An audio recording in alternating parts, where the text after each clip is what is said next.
be Ross Burek. It will be he will be followed by the dynamic duo of CC Bell and Tom Engelberger, husband and wife, amazing author illustrators. And then also Carter Goodrich, who won the Donna Norvell Award, who wrote Nobody Hugs a Cactus, that was on our Redbud list. And then also after that is, Margaret, Peterson, Haddix, the great. So everybody has confirmed. They said they're going to be here, and we're very excited about that. Make sure that you have something to draw with, along with Ross Burek and maybe Tom Engelberger, maybe even Carter Goodrich. They might all be leading us in something today. If your kids are home or grandkids or whatever, you can invite them to watch on YouTube, youtube.com/Brown Brothers Books. After today, our next Wednesday is Penguin Night, Part 2, with some great authors. And now I need to remember who they were. I know that they are Kimberly Brubaker Bradley, Polly Horvath, who wrote Everything on a Waffle. Do you remember that one? And I'm sure that there's more. If only I could find it on my phone here while I'm doing this.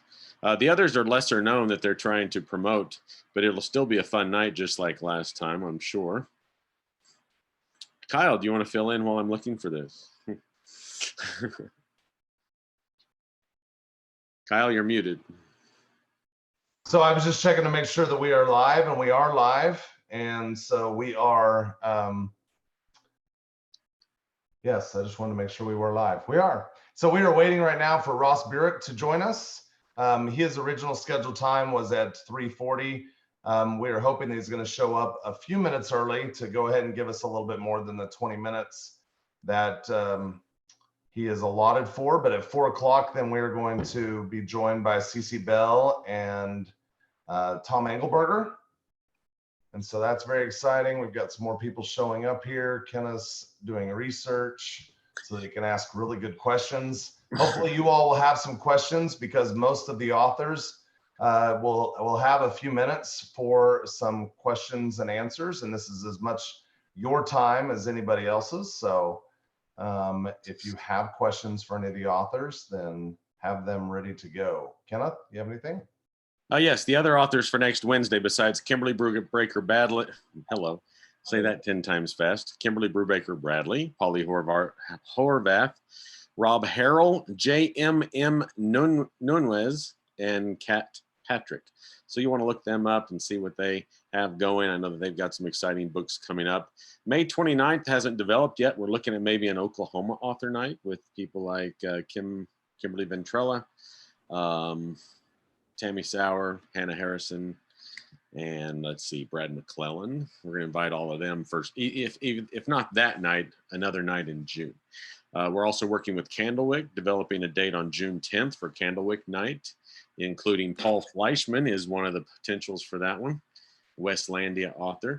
And then let's see, the 5th of June is turning out to be a Random House Day with Chris Gravenstein, Tad Hills, Jeffrey Brown, and more.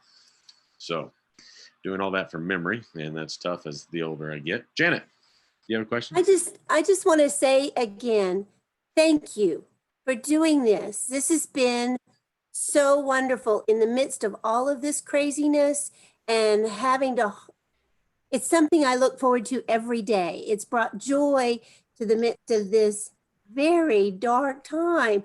And so I just can't say thank you enough, guys, for doing this for us. You are amazing. Wholeheartedly agree. And how much you mean to all of us. So thank you, thank you, thank you. Well, it's been a lot of fun. You know, Kyle and I don't see y'all as customers. We see you as friends, and we try to do everything we can to help. And I think we all know that Permabound is a Cadillac product in a Yugo economy. And so anything we can do to try to bring value to you and to help you with what you're doing, we try to bridge that gap and try to be as, service as much as we can. We don't know how to sell things. I don't know that we've ever sold anything to any of y'all, but y'all support us. All we know to do is serve people. That's all our mama taught us to do is serve people. If Permabound's watching, we do lots of selling. Trust me, we do lots of selling. Oh, goodness. Again, we're just stalling for time. Ross Burek should be here any moment. He was originally scheduled at 3:40. We invited him early, and apparently that didn't work out. I do not see any emergency emails from him or his publisher. Remind them also, Kenneth, about the chat feature. Some people may not realize about the chat. Oh, yeah. And that's very important for tonight because CC Bell does have hearing loss issues, and she will be counting on the chat. So when she's here, she will be, that is probably the best way. She said that she would really appreciate it if we would put the questions in the chat. So you might have those prepared to copy and paste or type in while she's here. Can I offer something on maybe on one of your ideas when you want to have filler, you need to fill in?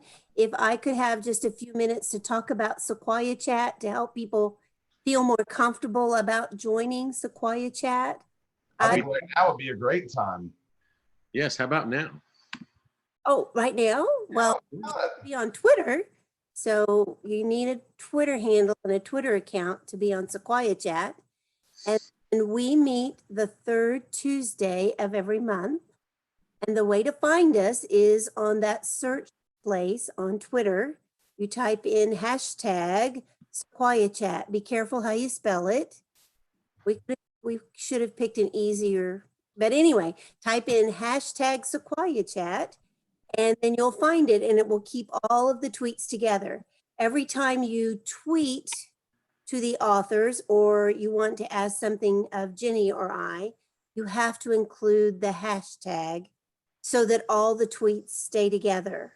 So you may want to tweet, and you want to include the authors and Sequoia Chat's handles, which is always with the @ at the beginning. And that lets you know who you're addressing, but each tweet needs to include that hashtag so that they stay together in the timeline. Does that make sense? And a shortcut, I don't know if you said, I was, kind of reading the chat a little bit there, but I just continually click on the hashtag Sequoia Chat, and it just keeps refreshing every few minutes. Exactly. Okay, so the third Tuesday at 4 o'clock or?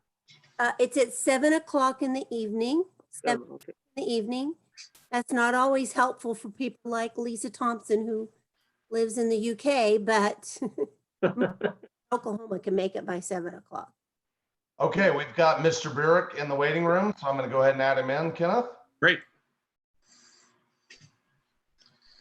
I hope I'm pronouncing it. You might want to put it into speaker mode, so when he's talking, you can see him big.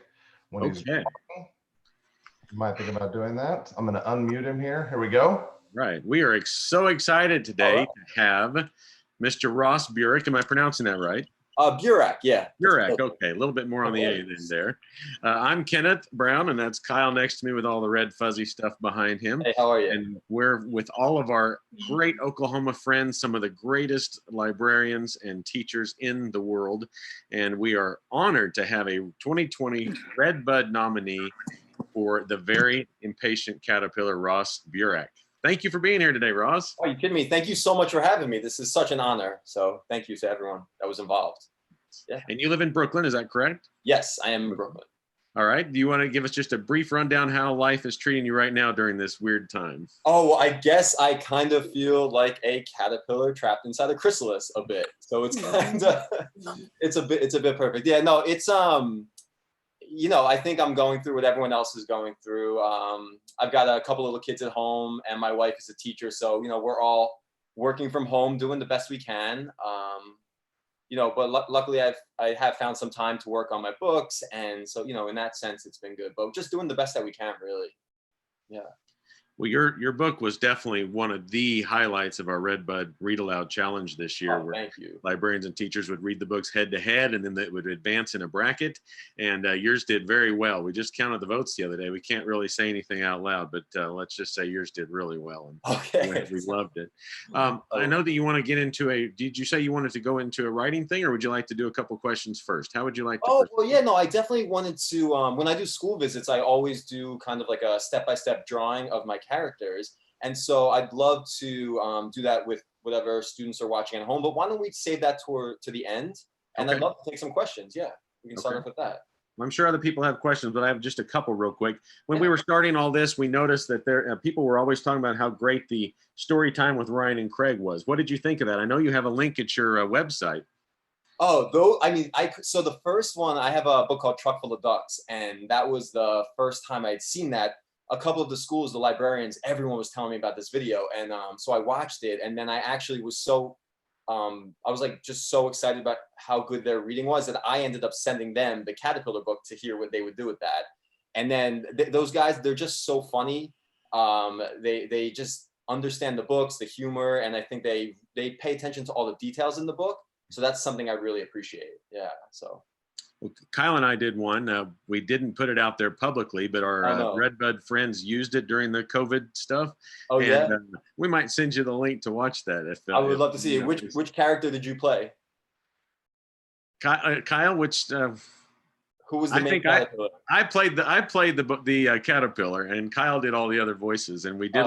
There were a lot of sound effects and stuff. You might have liked it. Yes, you have to please send it along. We will send it to you. And then my other thing is just looking at the picture behind me, the little butterfly that could. Everybody in this room has to be going crazy knowing that that's probably an automatic for our 2022 Redbud list after that comes out.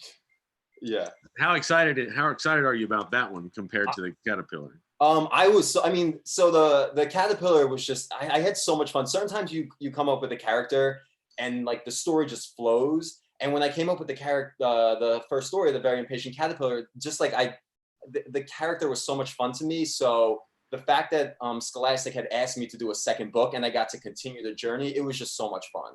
And I can tell you like a little bit about it. Basically, the caterpillar is on its journey to find flowers, and it gets lost along the way. It ends up in a couple clouds, get lost, and it ends up in the middle of the ocean, in which it runs into a whale.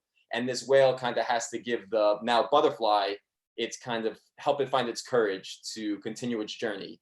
And so the whole concept behind the book is like the tagline it uses, like, if at first you don't succeed, fly again. So that's kind of the message I want to get across to kids from that book, of course, with a lot of humor. Yeah. Great. Well, I'd like to open up the room for, because all the librarians in here who are doing the Redbud program, they read your book aloud several times to their students. Oh, wow. Does anyone have a little anecdote, a little story about reading the book? Something the kids liked or did? Hi, my name's Lisa Myers, and every time I read your book, they knew the be patient part. Even the little kindergartner, right? I was like, wait, you have to wait for it. And they would be just like on their knees waiting for me to flip that page. And it was a great hit. I mean, we loved it on the Scholastic. And so when they saw that we actually had it, they were more than excited about it and still check it out when we were in school. So but it was very well loved. Thank you. It's funny to hear that they were impatient to get to the be patient part. Yes. My kids, my older students, I had some fifth graders that read it to a kindergarten class. Oh, no way. And there were two boys and they took turns reading it. I didn't get to video it because I was teaching. That's amazing. Yeah, that's when I was writing the book, a lot of times when I do school visits, I'll have like the fifth graders or fourth graders come up and do some of the parts. And they love doing like when the caterpillars, like the view from inside the chrysalis, they love doing that. So that's so great to hear that. That's awesome. Yeah. Anyone else? There's a cat. Anyone else with stories about reading this to their kiddos? Okay, before you get started on the illustration activity with the kiddos, how much time do you use for that, by the way? I'd say, I don't know, like 5 minutes, five minutes about, yeah. I know you have a new book that just came out recently.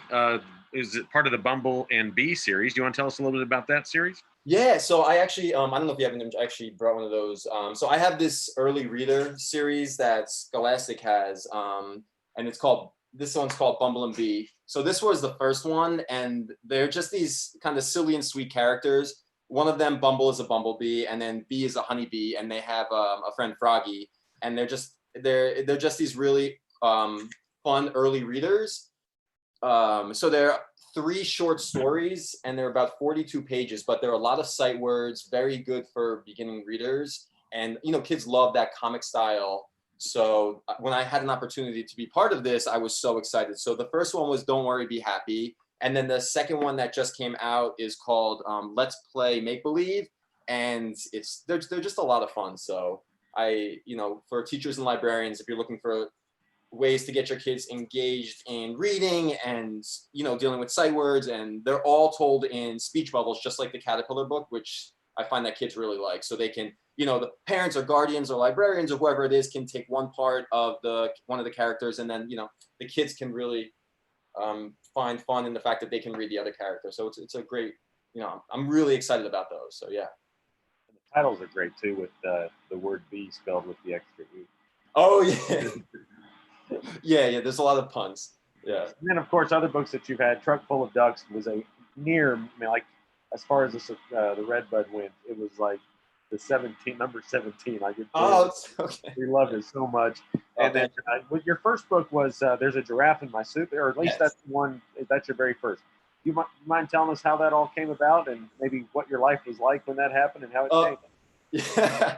Well, actually, it's weird. Like, that was a book I had that idea for years, and I was just sitting on it, and I was kind of scared to send it in. Just like within any creative field, you're always scared of rejection. So I had that idea just sitting in a drawer, and then about maybe I think it's about 6 years ago, I decided to take the book idea out, and I finished it up. I did a lot of the illustrations, and I went to a conference in which I met my now agent, and shared that book with her. So my life was, it was a lot different at that time because I was doing a lot more graphic design and, things that I enjoy, but not as much as I love making children's books and drawing and illustrating picture books. So it was definitely different. And luckily, once I got that book in, I had so many other ideas that I wanted to share. So that was just like the start, luckily. But it's still one of my favorite because it's, it was my first idea. We're very thankful that you're sharing with us over and over again. So did you make the transition to full-time author illustratorship? Yeah, so I luckily, as of now, been able to do full-time children's book author and illustrator. I was for a few years, I have 2 young kids. So for the first 4 years, I was like stay-at-home dad while doing the children's book illustration. But now I'm finding more time to be working on my books full time. But yeah, so that's what I'm doing full time. Yeah. Okay. And you do school visits. Do you do a lot? Are you just kind of around there? Yeah, I think the past 2 years I've done a lot of visits. I've gone to Texas. I've gone out to Texas a lot, which has been really like a wonderful experience. And I do a lot of local in the tri-state, New York, New Jersey, Connecticut area. And I've been to Florida. Any chance I get. I love school visits. Are some of the most fun because you write the book, you're in an apartment or you're in a coffee shop or you're in a studio and you're writing this book. But then like when you get to a classroom or a school visit, like first of all, like the excitement from librarians there's nothing that compares to like how much love that they show you when you come to a classroom or a library. And then when you just get to read it with students and see their reaction, you see what works, you get inspired for other ideas. So yeah, those are some of my favorite things to do. There's some people in this room who we happen to know do some amazing hosting of authors, and I bet yes, reach out. They would love to have you. You wouldn't believe some of the things they do. Yeah, please reach out. All right, we're getting close to having our drawing activity. Yeah. And would anyone else like to say anything? Has anything come to mind about how Very Impatient Caterpillar did in the Redbud this year? Anybody else? I just want to say that it won a ton of classrooms. I mean, nice. Yeah. We do ours a little bit differently. We do it by classroom. Okay. And so individual classrooms, and your book won a lot of classrooms. So that's so awesome. I'm so glad to hear that. Yeah. Oh, thank you. Loved it. And it was probably our favorite to read when Kenneth and I did our little Redbud video. So I'm very excited about having you see that. So we'll be sending that to Yes, you have to send it. I will. Yeah. I'll send it to Danielle. Okay, last chance to say something before Ross starts his activity with the Oh, students. and let me just say thank you to just quickly say thank you again to like the librarians and to you guys and to all the students that love the book. Thank you. It means so much to me. So thank you. I really appreciate that. Yeah, and I can't wait to share the little butterfly that could with you guys. Yes, we can't wait. All I right. like to use the term golden ticket, and it's probably a golden ticket just to automatically be on the list. And by the way, we would love to invite you when that time comes for you to read it to our little group of librarians here, maybe sometime.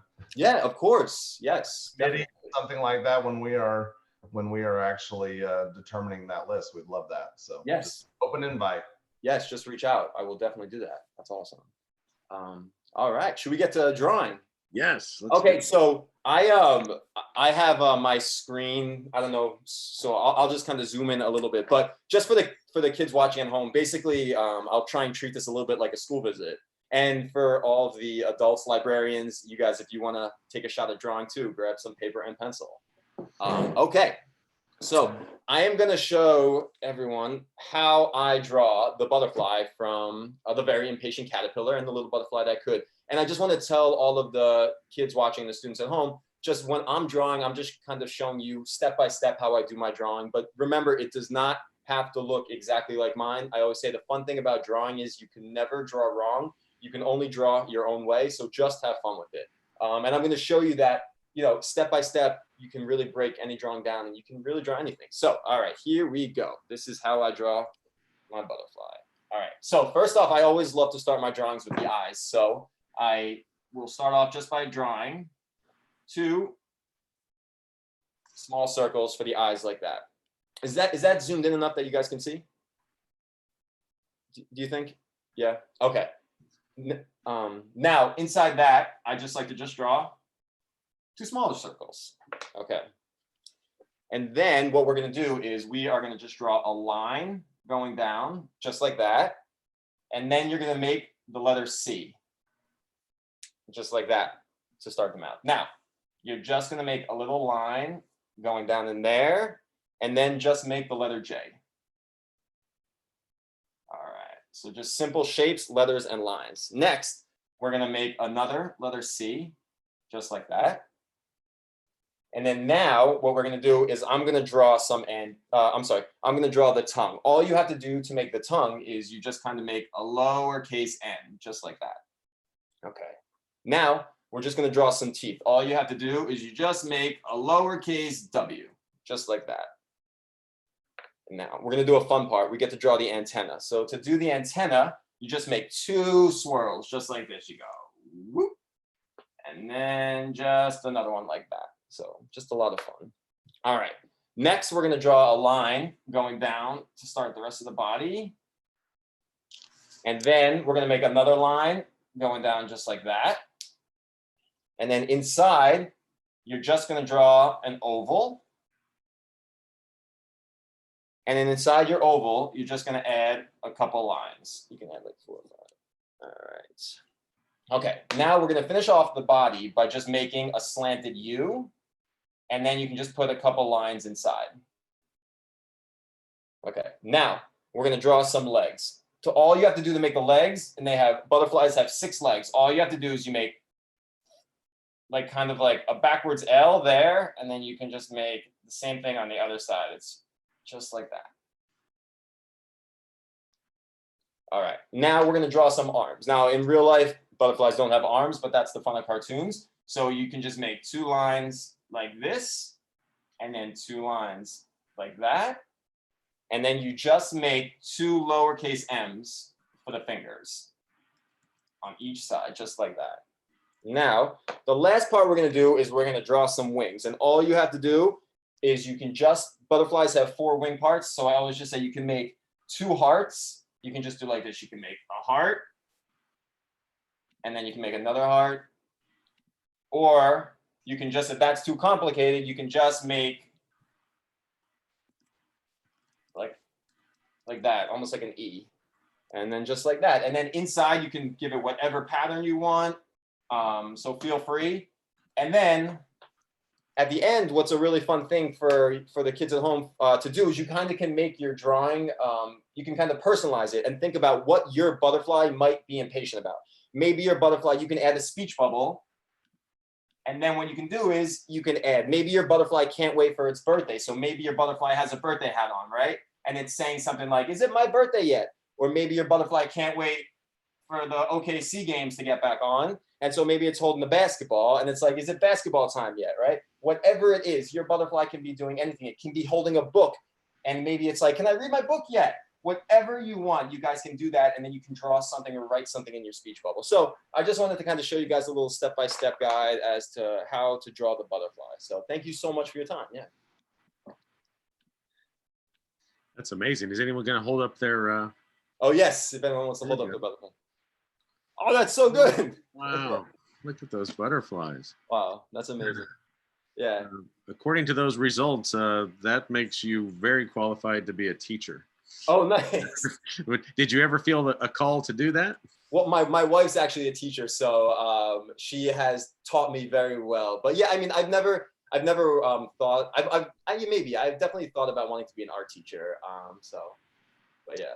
Great. I appreciate it. We have just a couple more minutes with Ross. Would anyone else like to make a comment or ask a question before we let him get back to what he's doing today? Oh, and just to let you guys know, I found out recently the Very Impatient Caterpillar, there's going to be an animated version. So I've seen it. It's really, really cool. So at that point, we'll definitely share it with you guys. But through Scholastic's, book department, that we have an animated version. It's really fun. I think the kids are going to love it. Yeah. Can you tell us the funniest thing that's happened with a school visit? Oh, the funniest thing that's happened with a school visit. That's like such a great question. Well, kids say very, very silly things all the time, as I'm sure all teachers are aware. So in that sense, like kids have said some very, very funny things to me. Like when they always say things like, whoa, you're way taller than we thought you were going to be, or you look nothing like your picture, or, like silly things like that. But funny things that have happened, I don't know. That's a tough question. I'm going to have to get back to you on that one. Yeah. And what was your favorite thing, a memory that stands out from a school visit? I mean, honestly, the memories that are the best are when a kid just doesn't think they can draw, right? Like they really will come, like when I start the drawing, I always say, and kids always say they're like, I can't draw, I don't know how to draw. Maybe sometimes you'll see kids crying during it. And then at the end of it, they'll come up to you with their drawing and they're just so proud. And they're just like, I didn't know I can draw. And then that, to me, that's always one of the most memorable moments. And they'll show you the drawing and they're always amazing, the drawing. So yeah, I think that's one of the most, I wanted to say, oh, sorry. I was just wondering if he goes to visit his wife's school very often. You said she was a teacher. So how often does she get to have you come? Oh, well, she actually teaches older. She teaches the old, like middle school grade. So and they don't want to learn how to draw? No, I'm going to be doing, the principal just asked, I'm going to be doing a Zoom call with their school. Gosh, I hope so. Yeah. Don't neglect your wife. No, never. Yeah. But no, I do go. This is the first time in my life where I actually feel like I can draw. Oh, wait, let me see. Hold it up again. Well, I mean, it's not the greatest, but. No, don't say that. See, that's amazing.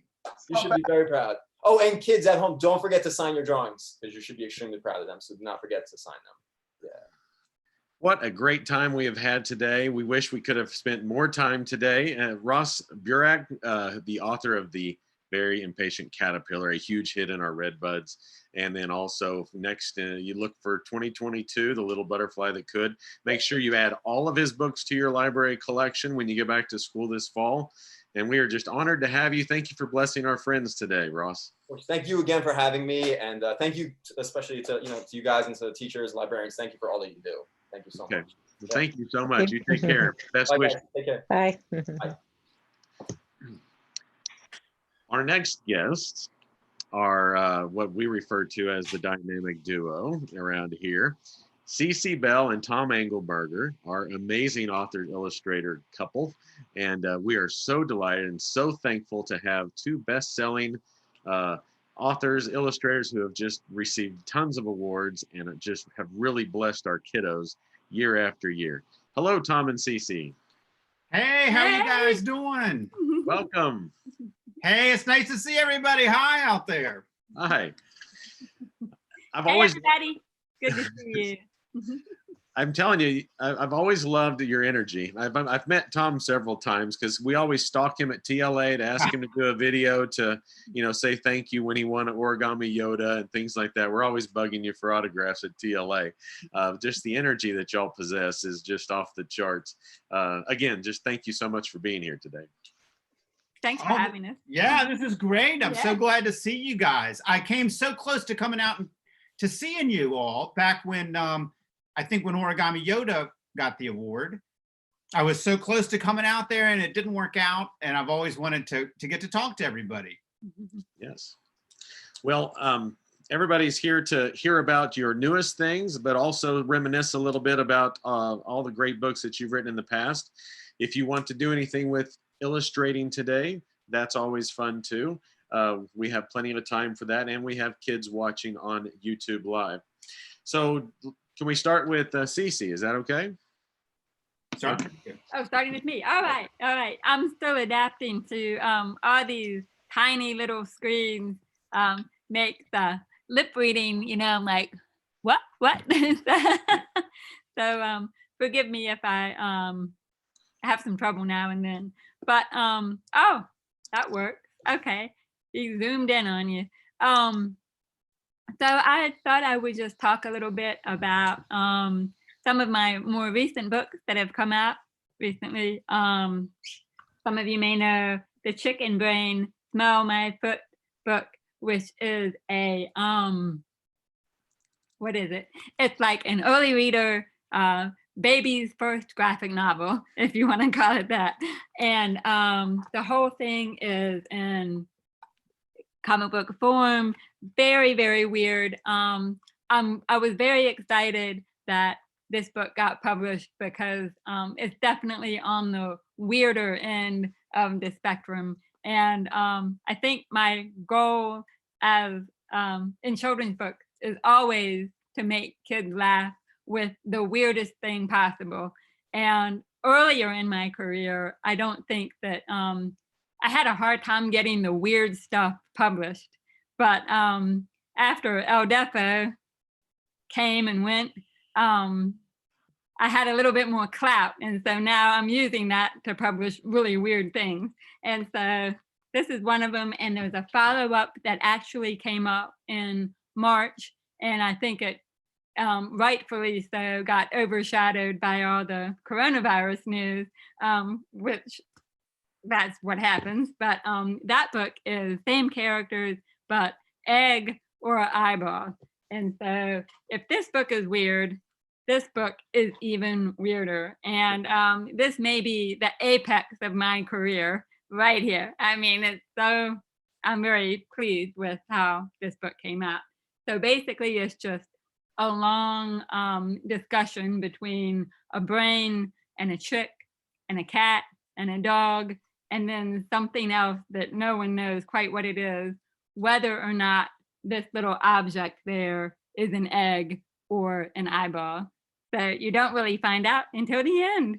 And so there's that. And then some of you may remember I Am a Donkey, the big argument between a yam and a donkey about grammar. And so I think in September maybe, You Love You came out. So more grammar with a yam and a donkey and a you. And so this book is all about homonyms, the words that look different but sound the same. And there's a lot of romance in it and lots of love. And kids generally don't like romance, but they do like making fun of romance. And so that's always fun to have a little bit of that in there. So those are some of the things that came out recently, and I'm working on a bunch of different projects lately, but I'm in the very, very beginning stages of, I have trouble when I have too many things cooking and so nothing gets done. So, but that's what's going on with me, and Tom can talk a little bit about his stuff. Great. If I can move out of the way. Hey, everybody. Hey. And while you're speaking, Cece could maybe look through the chat because there's a few questions in there and things for when we get her back on camera. Okay, I've seen the chat happening, but we only have the one computer here. It's a little tricky. Okay. But yeah, we totally want to answer every possible question.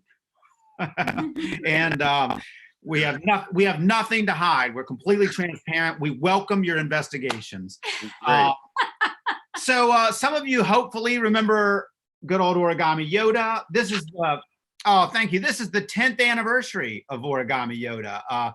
10 years ago this spring, my life completely turned around because of Origami Yoda. And you guys were a big part of that, encouraging students to read it, using it in your classrooms. I really appreciate that. And all of that stuff still works. The instructions in the back still work.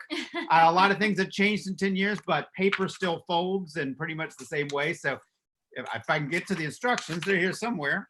There they are. You can still fold the instructions. In fact, it's better now because these instructions, I improved on them. I have much better instructions now at origamiyoda.com and instructions for a ton of other stuff. But I've also been working on other stuff since then. One of my things has been the Inspector Flytrap universe. And Cece helped me create that universe. She did the first 3 Inspector Flytrap books with me. But then after that, she got busy doing other stuff. So Jared Chapman and I teamed up to do the Dee Dee Dodo Future Spy books. Now, Jared Chapman's a fantastic artist, and he really knocked this stuff out of the park. This is full of just ridiculous drawings. And part of the fun I have is coming up with some kind of crazy idea, knowing that Jared or Cece would have to draw it. So I just for me, it's easy. I just write, oh, an elephant wearing a top hat running around with a lot of money. And then one of them actually has to draw it. Mm-hmm. Or I might say there's a giant battle between a giant robo-dodo and a giant sea serpent. And so all I have to do is write that, but they have to actually draw it. That's what makes these books so much fun for me. I just goof it around and then they have to do the hard work. And another book I had, now your book, it's called you guys have the Sasquatch Award, isn't that right? Is it called the Sasquatch? Right. So I wrote a book specifically to try to win the Sasquatch Award. Unfortunately, it didn't work. So apparently some of you thought that this was a Wookiee, but this is actually a famous Sasquatch named Chewbacca. And this is a story I wrote about a famous Sasquatch from Oklahoma. He goes, The Mighty Chewbacca and the Oklahoma of Fear, it's called. And I had a lot of fun with that book. Unfortunately, not a lot of people read it. So if you have any Star Wars fans in your school, tell them to read about Bigfoot, Sasquatch, and maybe they'll give me the award down the road someday when everybody figures out that's who Chewbacca really is. That's great. And so my last thing is that the 10 years of Origami Yoda fun, that was my time as a word person, a novelist. I've actually now started a new thing, which is what I always wanted to do from the beginning, graphic novels. Cece paved the way for me. So I finally got to do my own graphic novel. It's an adaptation of Geronimo Stilton. So tomorrow of me. Uh-oh, we got some trouble. Got some trouble out there. I think we fixed it. Yeah. We got trouble out there. Somebody got very excited about Geronimo Stilton, and I don't blame you. I'm a big Geronimo Stilton fan myself. And so I did not write this book. There's actually a lot of Geronimo Stilton novels that had never been translated into English. So they let me take one of those and turn it, they got somebody to translate it, and then I adapted it into this graphic novel. So it's called The Sewer Rats Stink, and they go down in the sewers and it stinks and there's rats and there's all kinds of craziness, just page after page of absolute craziness. And Geronimo is so much fun to draw because he has such great expressions and he's always flipping out. I just had a ball. I had so much fun. I've signed up to do more of these. There'll be another one coming out about slime. This one was stink. The next one's slime. Who knows what the next one will be. I'm just having a great time, and I owe so much of it to you people out there, the teachers who shared this stuff with their students. It's amazing to me how big an impact that has had. It's, you know, when you first get started, you think, oh, kids are going to grab my book off the shelf. And then it turns out they don't grab the book off the shelf, and they need a little push. And teachers have been so willing to push kids in that direction. It means a lot to me. It's huge. And the highest level, the platinum level to me though, teachers that read the book out loud in class and do the voices. That to me, that's teacher of the year stuff right there. So if you've ever read it out loud in class and done the voices, you get absolute platinum trophy from me. Just send me an email. I'll mail a platinum trophy to your house as soon as possible. There's a lot of platinum level librarians and teachers in this room. Yes. Am I mostly talking to librarians and not teachers? I think mostly there's some teachers, but mostly librarians. Forget what I said about teachers. It's librarians that are out there fighting the good fight every day. Oh my gosh. Well, in Oklahoma, we're calling them, you know, teacher librarians because they teach like crazy. It's absolutely true. That's why I like to use the word educators, because there's so many great people in the school system working for kids, like librarian aides. They get overlooked all the time. The librarian aides they're the ones out there in the trenches, man. So yeah, I love all you people. Well, now there's about 379 Geronimo Stilton books, I think, currently in print. So do you think you'll be able to get that many done in your lifetime? I do in not graphic novel format? I don't think I'll be able to do all of them, but we are down talking about how many to do, and it could be quite a few. Yes. This is fun. It's a fun job. Yes. Well, you guys seem to have a fun job. How did it all start? Do you mind sharing any of that, you know, from the time that, you know, y'all met and when you started doing this, you know, for a living? Right. Well, Cece is the one that got all this started with her Sock Monkey book. So I'll let her tell you about how we got into Kid Lit and all of that way back. Even how you met, maybe. We'd love to hear that story. Long ago. It's been almost 20 years actually, because I was working as a freelance illustrator, and I sort of had big hopes and dreams of getting into children's books. And so what I would do, I sent samples, artwork samples to publishers, and nobody would hire me. I'm like, oh, I'll never do this. And then I happened to read in a book somewhere that maybe your chances of getting published increase if you do both things. So that's how I started writing. Thought, well, if I'm going to do this, I'm going to have to write a book. And we happened to own this sock monkey that I made, very early in our marriage. It was like our first child. We were obsessed with this sock monkey, and we only have one sock monkey. We're not crazy sock monkey people. We just have the one, and that was our first child. And he went everywhere with us, and just really inspired a lot of silly business. So my first books were about the sock monkey. And I think Tom was working as a reporter. When I got my first book published in 2003, Tom was working as a reporter, and then I think he was secretly jealous of what I was doing. And so he quit his job right after our first child was born, an actual child that we had to take care of. And I'm like, what are you doing? Don't quit your job. But he did. And then it took him a little while, but then when he had a success, it was a massive success. And that was the Origami Yoda book, which I was very jealous of at first, very jealous. But then I realized, oh, wait a minute. If he's successful, then that will allow me to keep doing this too. And, you know, maybe I'll get somewhere. And so that's basically the gist of it. Right. Yeah. That was around the time after that. That was when Cece started doing some stuff about her hearing loss online. And that grew and grew. And then all of a sudden she's making a graphic novel. And then the graphic novel comes out and she gets the Newbery Honor and the Eisner. And suddenly she went from like I went from being the comics person in the family to suddenly Cece's like a big shot in the comic world with this Eisner Award. And so it was amazing. It was just amazing the way we've gone back and forth and back and forth. And of course, sometimes we've done books together, and that's been a blast. Oh yeah. That's been a lot of fun. But we also have good time, even when our books are by just one of us without the other one. There's always almost a little bit of teamwork in there. We're helping each other out. We're just listening to each other complain about how hard it is, all of that stuff.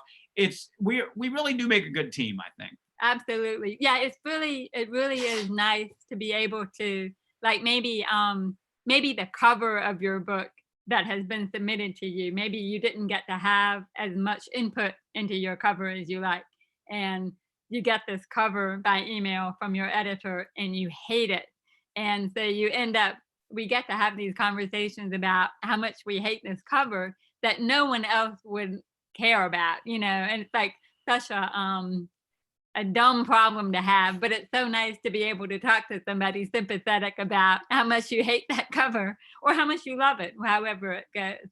But we do have a great time talking about stuff and ideas, and even when we're not, like Tom said, even when we're not working together on a specific project, our thumbprints are all over each other's work, I think. Yeah. And one thing is that Cece has taught me a lot about drawing.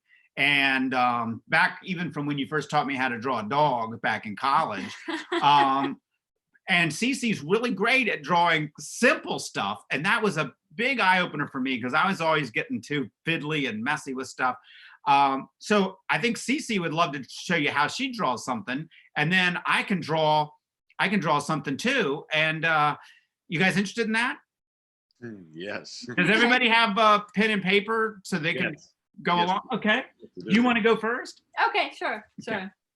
I will say that lately Tom has been practicing so much with his drawing that I kind of think he's better than I am now. I mean, he has really gotten good.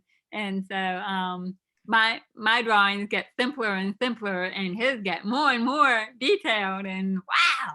So, but anyway, what I would like to do is probably show you guys really simple, the simplest of all, how to draw Chick, that little character right there. Super, super easy. And probably what I'll do is I'll just draw on my paper flat and then I'll hold it up. And so what you're going to do is you get to draw the letter U, draw the letter U, just like that, letter U. That's all you have to do. And then you're gonna flip it over. This always blows kids' minds that you can draw a letter and then flip it over and it starts to turn into something else. So you've got your letter U and you draw a line on the bottom, and literally you are almost done. You could just stop here and everyone would know that this is Chick, right? Yeah, upside down U with a line. But then what you're gonna do is draw a line kind of in the middle, and from that sort of a triangle, and then you'll do another triangle right below that. Like that. So already you have Chick's body, you have his beak, and if you want to, you can color that in so that that line from the U doesn't show up. But I won't do that because we don't have all the time in the world. Then you will add a couple of eyes, super easy. And then feathers, little wing. That's just like, it's almost like the number 3 with another little thing, and then backwards. That's all that is. Then 2 lines straight down, 2 lines straight down, and then you'll draw shapes a lot like this shape for feet. And that is really all there is to it. So with very few lines and the letter U, you can have your friend Chick doing whatever you like. And I often like to make him a little speech balloon with music notes. Oh, Chick, you're so cute. Ooh. But Chick really isn't cute. Chick is kind of a pain in the butt because he's always fussing at everybody to be more polite. He's just a so frustrating character. But that's me. And we'll have Tom draw now. And Tom's drawing, I can guarantee you, will be more complex. All right. All right, so my drawing will be a tiny bit more complex, maybe, but Cece has taught me so much about simplifying and all that. So I just broke a bunch of stuff. Don't worry about it. So if you see my little Geronimo Stilton that I drew here, this was really important for me to find a really simple way to draw Geronimo because I knew I was going to have to do it hundreds of times. And the book is 180 pages long. Geronimo is sometimes on it many times on one page. I had to learn how to draw him simply and quickly. And so I came up with a way of drawing him that's pretty simple. But I also came up with a way of drawing just random mice that's even simpler. So I'm going to show you that now. This is how to draw a mouse, but not like a mouse you'd see running through your kitchen, but a mouse that's dressed up in clothing and looks pretty good. So here's how we're going to do it. You're going to draw, we'll do it CC style. We'll draw an L. Like that, and then we'll flip it over. That's the mouse. It's almost done. Now we're going to decide what kind of expression the mouse has. What's going on? Well, let's say the mouse is really happy. So we're going to go ahead and draw the mouth down here like this. See, it's just a happy mouth. And now, the part of it that would seem difficult, drawing his head, is easy because now it's just connect the dots. It's connect the tip of the L to the top of the smile and the bottom of the smile to the body or the other end of the L. Now go out here to the tip and just scribble. There's a lot of scribbling going on. That's his nose. You draw a U up here. That's one ear. You draw a U here. That's the other ear. You draw two circles and two dots. That's his eyes. And you can give him a few more dots for his whiskers. Then just draw another line down here for his body. We don't even need to draw all of that. And you're done. There's your mouse. Now, if you want to make it a little more complex, like Cece was complaining about my drawing being too complex, if you want to make it a little complex, now go back and add a few more U's. Put some U's in here for his teeth. By the way, Cece taught me if a character isn't looking all that funny, just give it two big teeth and then it'll be funny. And it always works. Put some U's up here in the ears and maybe give him a tail, a little U here on his shirt. Now we've added just enough details to really bring this character to life. And what's funny is you can go back and do it all the same, but make that mouth a different shape and you'll have a completely different expression. Your mouse will be a lot different. It's almost as easy to draw as a stick figure. You know, I don't like people to draw stick figures. That's why I like to show people something almost as easy. So there we go. So listen, before we get started with if you have any questions or whatever, the camera that we're seeing is not Kenneth anymore. We're seeing somebody else's camera. And so it would really help if we could get Kenneth back up there again. I'm not sure what's going on. Let's see. Oh, yay, Kenneth is back. All right. Thank you. It's good to see you again. Great. Are you Ken or Kenneth? Yeah, it doesn't matter. All right. I'll call you Bob. There's probably not Kenny. Kenny, my wife says no on that one. All right. Well, anyone have any questions before I continue asking questions? Anyone have a comment about their students and their love for their books? I just want to say that you guys are awesome together. This is just such a treat to see the way that you all interact with each other and everything. And it's just such a thrill to see how much you all support each other and everything in your endeavors. And so I just want to say that I just absolutely love that. So. Oh, well, thank you. Thank you. Thank you for making thank you for making kids your chosen audience to write for. Oh man, Yes. I appreciate you saying that. To me, they're the people to write for, is kids and adults that get it. I have no interest in writing for adults that don't get it, because I try to read the books that are written for those people, and I don't get that. I may have made this too complicated, but basically I'm saying, yes, kids are the only people worth writing for. They're so much fun.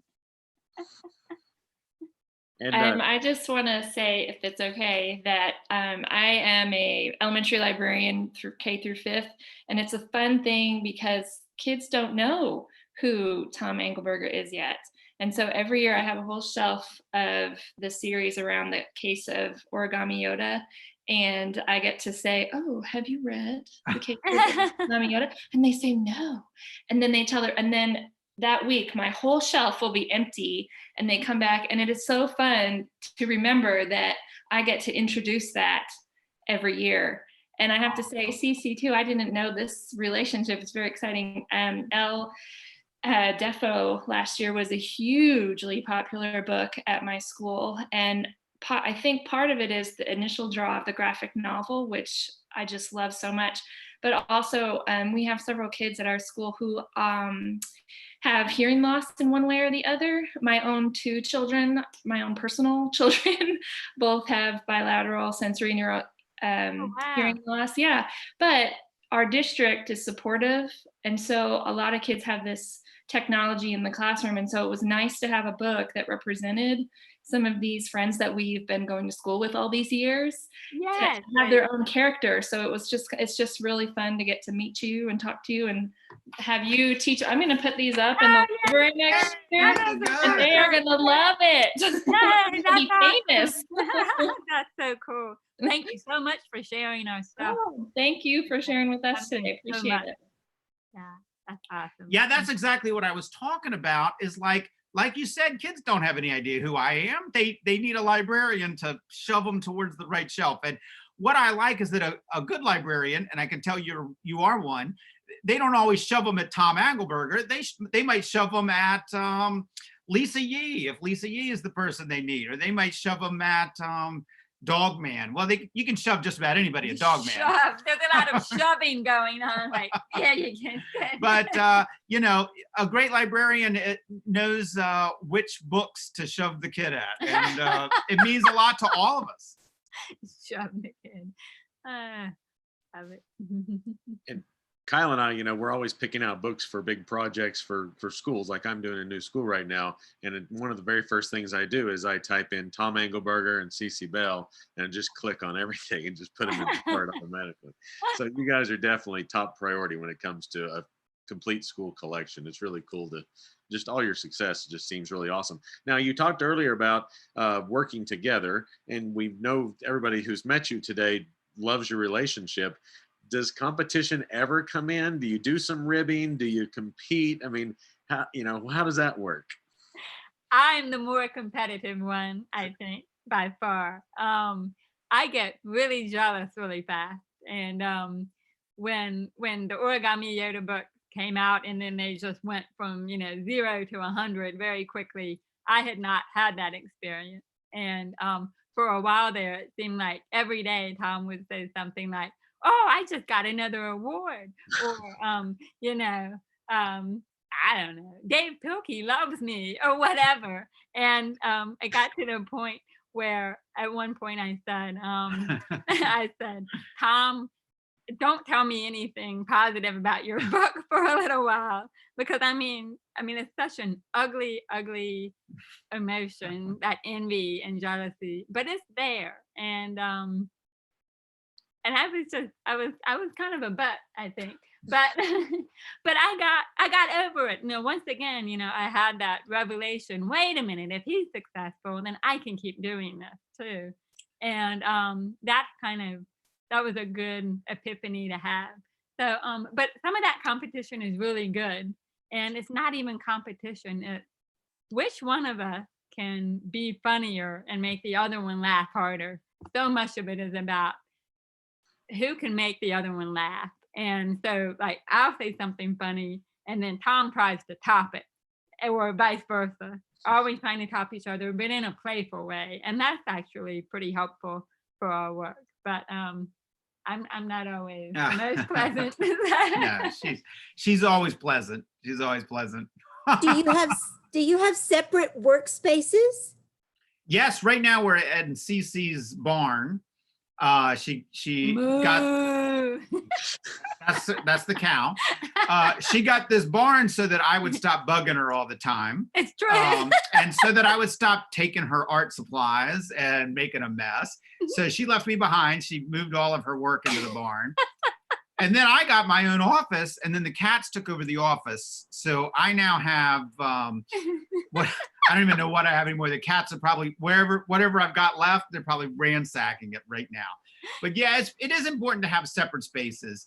And early on, I used to like interfere with Cece too much, and I've learned you just got to let her run. She doesn't need me looking over her shoulder. So if she decides to come over to the house and talk about something, that's fine. But if it's over here in the barn, then it's pretty much just her business that I'm not supposed to mess. Well, we've spoken with a lot of authors and illustrators, and they talk about how they sometimes never even meet the other person. So when you guys are working on a project, so you saying that, do you still stay apart even when you're working on the book together, or do you just kind of collaborate now and then? How does that work? Right.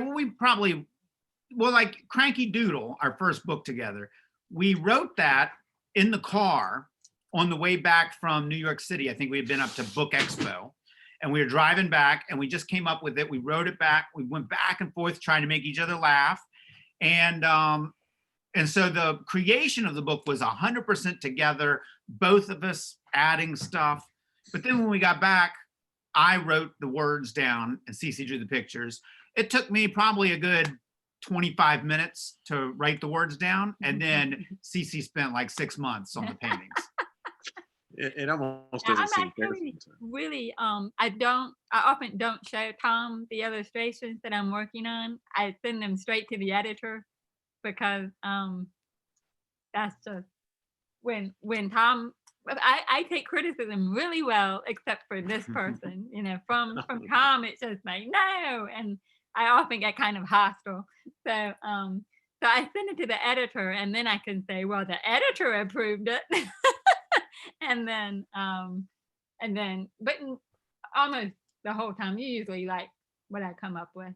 Oh yeah. I mean, it's amazing when we get to work together, and I, instead of getting a email from my editor very late in the process that's like, here's what you get. Instead of that, I get to see like Cece's maybe first ever drawing when she's like, hey, what do you think about this for Pony? And I'm like, that's a fantastic pony. It's perfect. And so she nails it and hits home runs so often. I think I just mixed my metaphors, but she hits home runs so often, and it's just fun. It's just fun to see what she comes up with. Yeah, I had a great time working on the Inspector Flytrap book that Tom did, because I ended up doing these one-page comics, and those one-page comics were specifically for Tom. I mean, what is the goofiest thing I can throw in there that he didn't write, but is based on his writing, that will really make him laugh? And that was my favorite part of that project, was almost putting these little gifts in the book for him to discover, but he didn't really get to see them until they were done, so that was fun. Yeah. Well, I don't know if everyone knows. Oh, go ahead, sorry. please. Go ahead, Carol. Let's go. I don't know if I detect an Eastern, maybe Marylandy, Virginia accent. Am I right or wrong? Is that where You're you right. are? Yeah, Okay. we're in Virginia. Yeah. Okay. Yeehaw! Yeah, I just and I'm love impressed. hearing it. I'm so far from home, so Aw, thank you. where are you from? I'm originally from DC. I was born and raised in DC in Maryland, grew up in Okay. Maryland. So, the other Virginia. It depends Right, on and what side of the beltway. Yeah, Tom's parents are from Maryland, so he Yeah. probably had some of their Maryland thing Yeah. going. Right. But I'm my parents are from Virginia, and me too. Yeah. thank you so much. I'm really enjoying this. One of my most memorable students loved El Defo. And I can't claim that I've read it, but boy, am I gonna now. Oh, that's sweet. And lots of my boys have loved Origami Yoda, so much so that the kids know who the origami masters are in my class and then they know the book. So I just can't wait. Thank you so much for your writing. Absolutely. Speaking of El Defo, I saw that there's something special coming out in October. The El Defo Superpower Edition.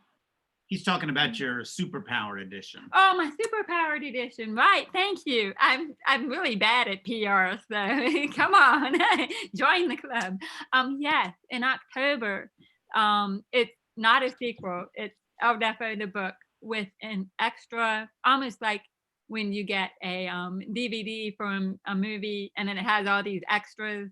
The extras are things like photographs of the real people in the book from back then, and a lot of process pictures, like how it was drawn, and stuff about the person who colored it, and so it's mostly process. And then there's some fan art and fan letters in there, and so it's sort of set up like a scrapbook with these little pictures, and then handwritten notes about each item that's presented. Oh, photographs of like Miss Bun, my stuffed animal rabbit, she's in there, and the overalls that my grandmother made me. Just little bits like that, kind of annotated version of the book with a fancy cover. So oh, and speaking of that, I am airing every Monday at 10 in the morning on YouTube.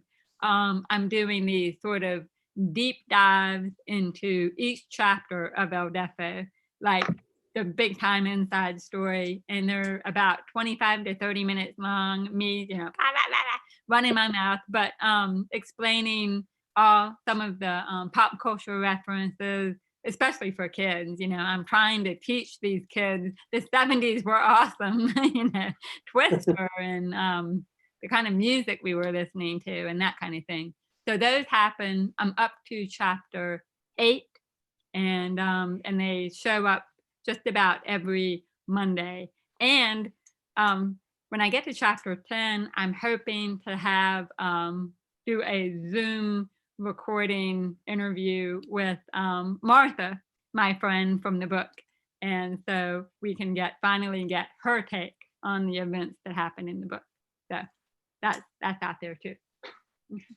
Yeah, if you don't mind, as long as Cece is mentioning her YouTube videos, the truth is that both of us, as soon as this whole shutdown started, the two of us and almost every author we know just changed jobs from making books to making videos. I have made so many videos. I mean, I guess I'm making a video right now, but I've also made so many other videos in the past 2 or 3 months. It's just been so much fun. So anyway, if you go to her channel or my channel, you'll see all these crazy things we're doing, how-to videos and tutorials. And if you know Tony DiTerlizzi, the Spiderwick guy, he and I have just started this new thing where we draw monsters on the screen at the same time via Zoom, because we both love Dungeons and Dragons. So if you want to point your students to give them activities and how-tos, it's just tons of stuff. Yeah. We'd love to have that information. You're always welcome to type something in the chat so everybody can maybe take a picture of it if there's a link that you would like to share. But Cece's is ccbell.wordpress.com. Is that correct? Your That's email correct. address. Yep. Okay. Yep. And Tom, what was yours? I'm at origamiyoda.com. Okay. We've kind of run out of time, sadly. Kyle is our next guest here. Okay, well, until he shows up, maybe we can stretch this out a little bit. We don't want to take any more of your time, but maybe. Oh, I think we'll talk as long. If you have any more questions or a drawing request, yeah, we'll do just about anything. Anybody have a question or request? I know that we want to make sure that. Okay, go ahead, please. Tom, you've been accused of creating a piece called Poop Fountain. No, that was a different Tom Engelberger. Okay. I was wondering how you could defend that. There's no defense for it. I've told many people the book should have been banned. What was even worse was it was followed by a book called The Rat with the Human Face. And then after The Rat with the Human Face came a book called To Kick a Corpse. Disgusting, absolutely disgusting. Books like this should not be available to children. It's absolutely terrible. Absolutely terrible. Would you suggest that I take them off my my permabound list then that I'm preparing? Oh man, you know what? It's funny. The funny thing is, I don't like potty humor, but yet I ended up writing a book called Poop Fountain. It's just the way the world works. When you get inspiration, you can't hide from it. So yes, I did write the Poop Fountain, and there's other terrible, disgusting books. Well, I'm very excited to announce that our next guest is here, but I'm very, very, very sad that you all are leaving. We have had so much fun with you today. We just thank you for honoring Oklahoma, and thank you for honoring our library friends. So many of them love you. There's a way to save the chat. I don't know if you know how, but over in the lower right-hand corner, there's a little box with 3 dots. You can save the chat and read some of the comments and questions. And y'all, everybody, just make sure you have all their books in your library, and make sure that you go watch all of the great content. Their websites have tons of stuff for kids, and we just love Tom and Cece, and we're just very thankful y'all spent this time with us. Oh, thanks for having us. Thanks for tuning in, everybody. Thank you very much. Bye. Thank you so much. Goodbye. All right, this is going great. Cece and Tom were amazing, and now we're joined by the author of Nobody Hugs a Cactus, which was a huge hit on the Redbud Read Aloud Award Master List this year. I know your kids had so much fun reading it. Carter Goodrich is here today. Hello, Carter. Hi, can you hear me? Yes. Looks like your video disappeared though. Yeah, my screen's locked up, and I'm going to run up to my studio and do this from my laptop. So it'll take me about a minute. No problem. And I'll be right back with you. Thank you for being here. Thank you. Okay, I'll see you in a bit. All right. Let's see. Everybody doing okay? Yeah. Oh, that was amazing. Wasn't that great? I don't know how it keeps getting better, but it does. They were so much fun. Yes. They were. I thought 40 minutes would be forever, and it went really quick. And to see them together, whoa, that was incredible. I ate lunch with them together at Nerd Camp, Michigan last summer, and they are just as delightful in person. Well, yes, that was so much fun. We just they're such a joy to read their books and watch the kids get into the books and stuff. And I've always wondered about Tom's relationship with Star Wars, Dynasty or whatever. I was going to ask him that, but we ran out of time. Maybe it'll be on one of his books will be on our Sasquatch Award. Yes, I think he was playing with that. Like, I don't think he was being. I think he knows it's the Sequoia. I think because it is a Sasquatch Award. He changed the title to Oklahoma or something. In Washington, I believe that's what they call their book award. I think we didn't want to correct him. I thought it was great. But yes, seeing them interact with each other was just a delight, and I love how supportive that they were of each other. And I just thought Cece. So excited about the Geronimo Stilton graphic novels. Kids are going to eat those up. Yes. All right, we've lost a few people waiting for Carter. So I'm going to shut up now. Kenneth? No, we're doing great. So anyway, Kyle, I was gonna say, oh, the relationship thing. One of the reasons, I used to be a teacher. My wife is a teacher, and I find myself sometimes saying, "Now you're doing this, right?" Or you're, I'll ask her how her math students are doing, and I kind of try to give her tips, and she doesn't really like that. So, I just was always curious about people who are in the same field, like two authors working together like that. All right, here we go, Kenneth. Yes. Hello, Carter. Welcome back. Hi. Good to be here.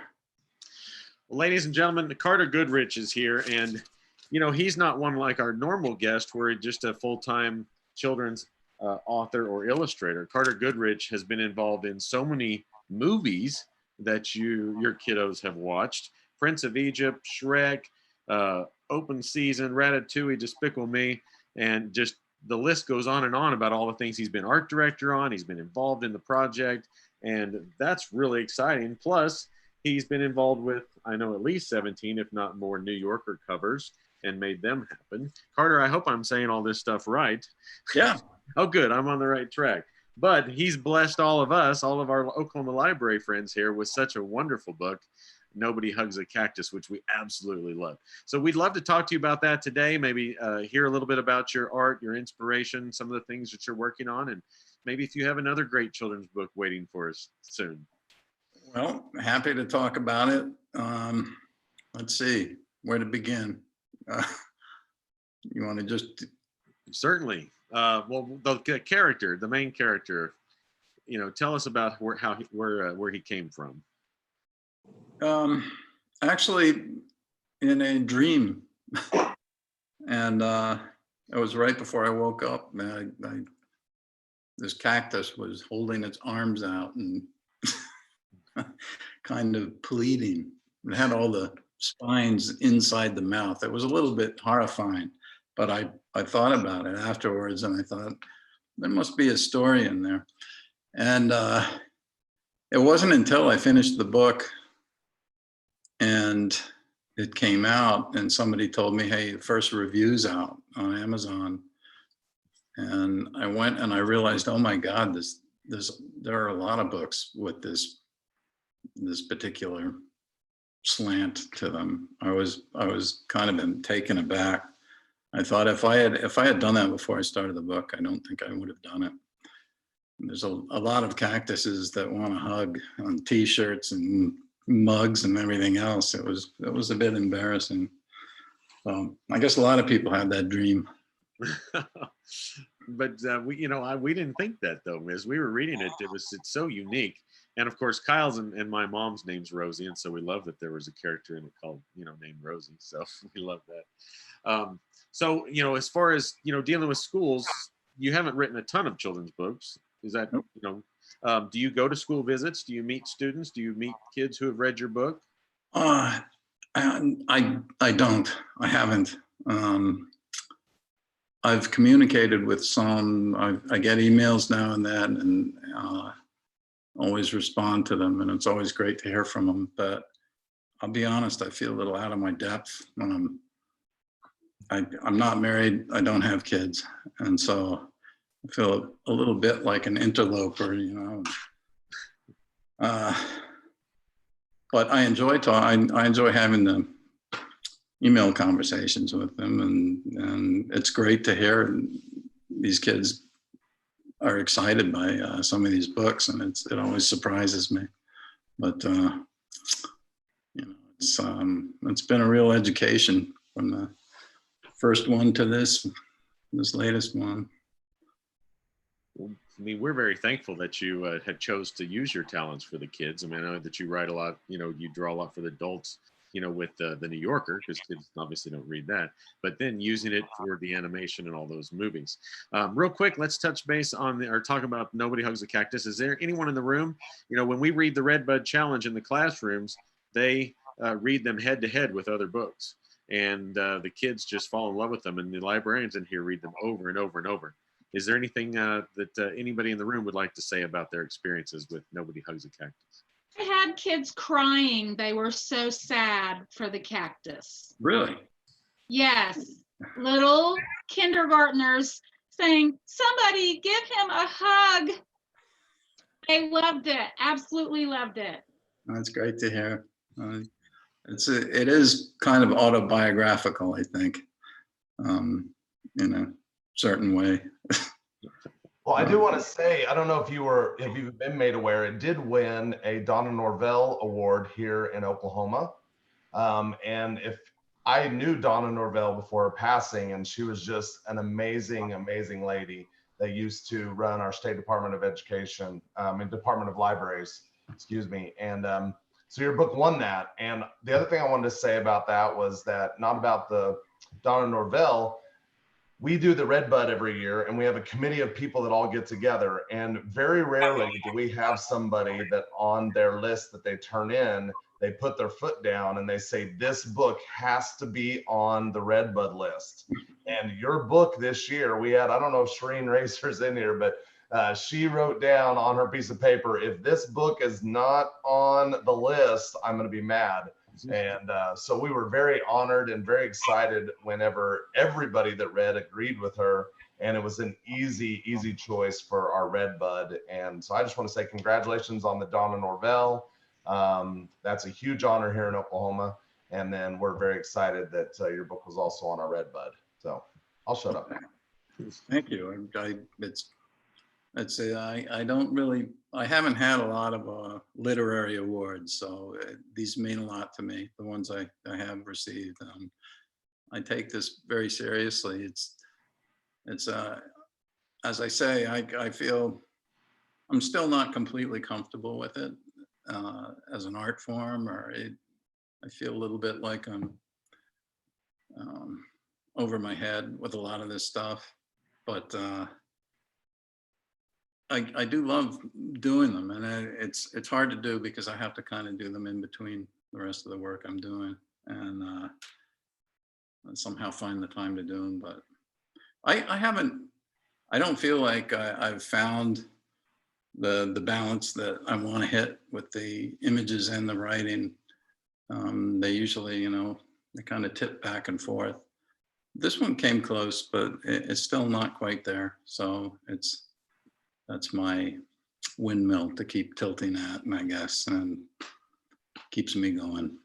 But I couldn't be more honored to have won this award. It means a lot to me.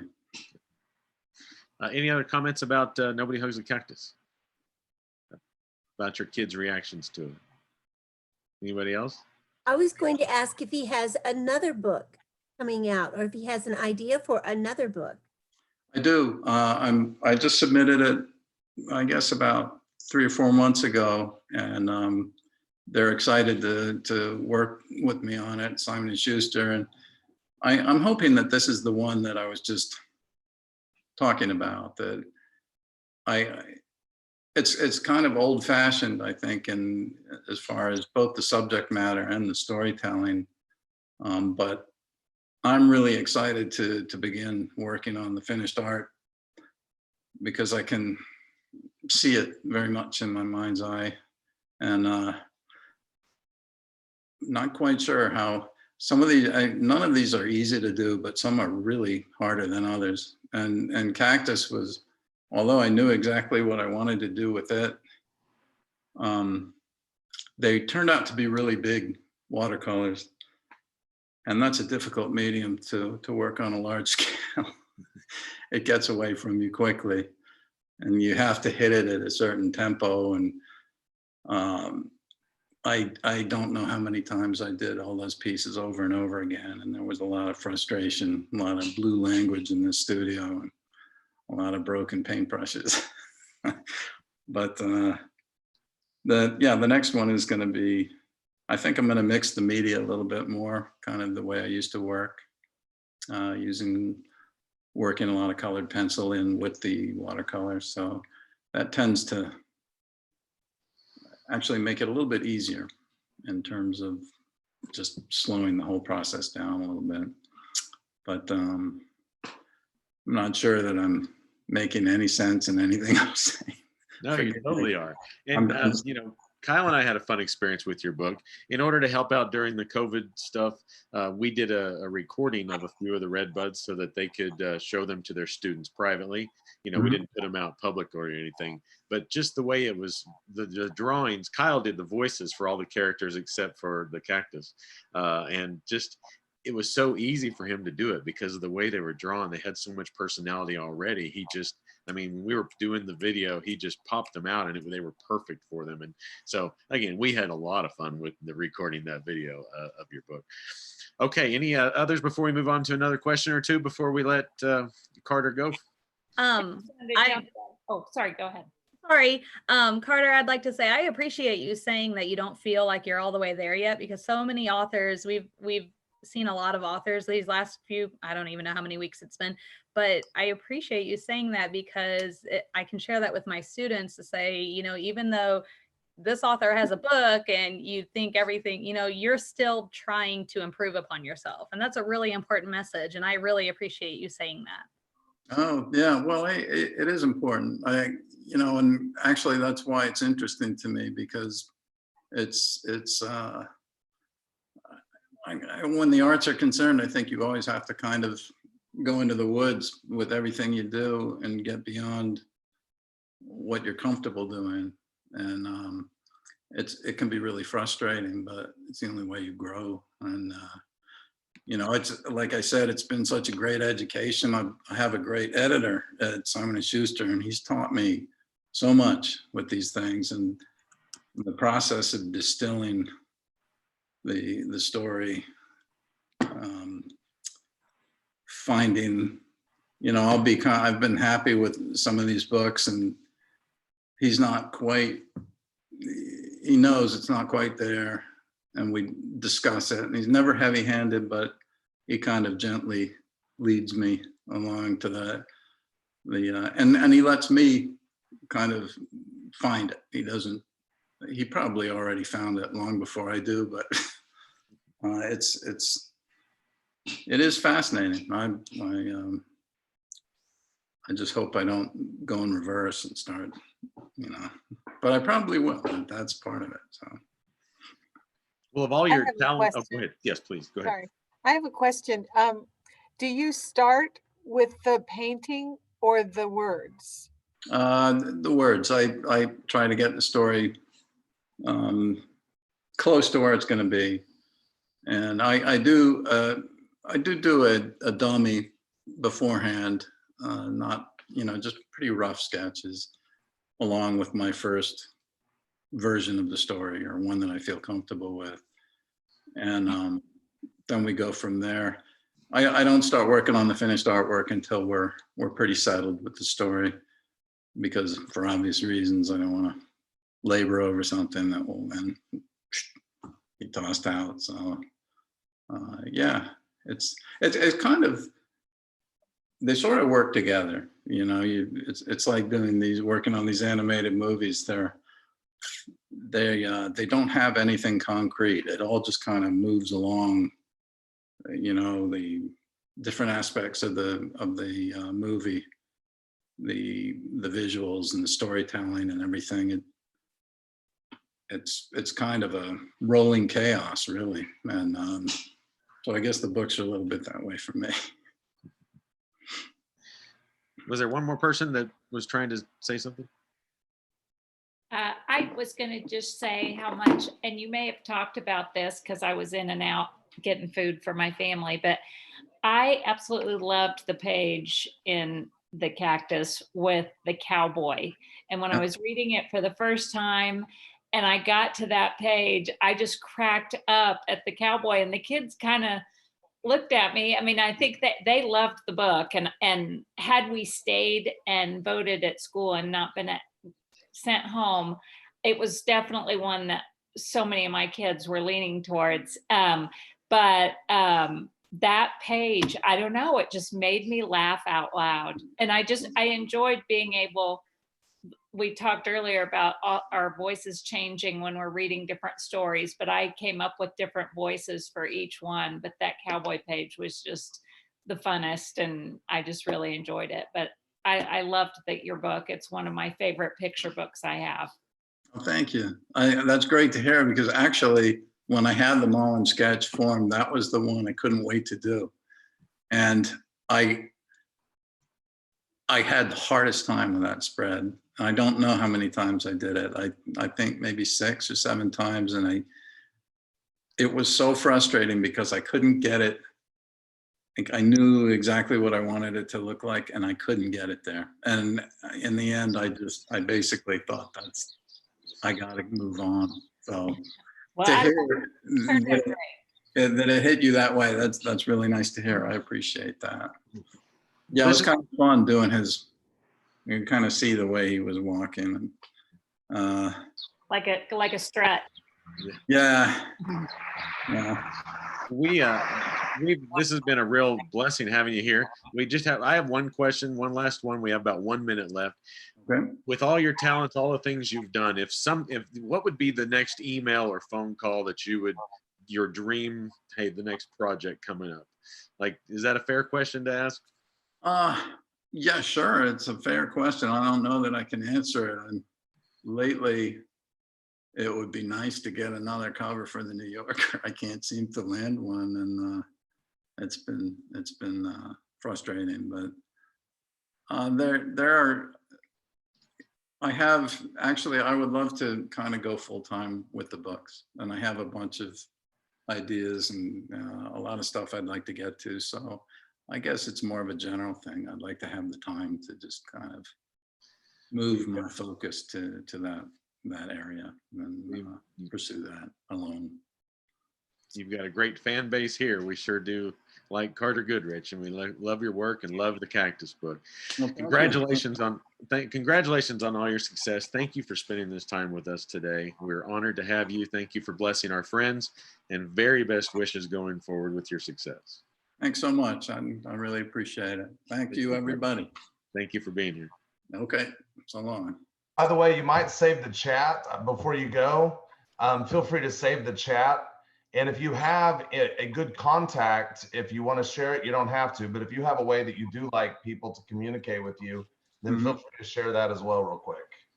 I had heard you on the previous chat mentioning that. I've never done it, so I don't know how to save it. Okay. There's a little box with 3 dots if you see it in the lower right-hand corner. And if you contact us again, then we can send it to you as well. Yeah, we'd be glad to. That might be the best course of action. Thank you. All right. Thank you again. Thank you. Talk to you later. Bye-bye. Ladies and gentlemen, this has been such a fun time. Carter Goodrich was great. Very nice to meet him.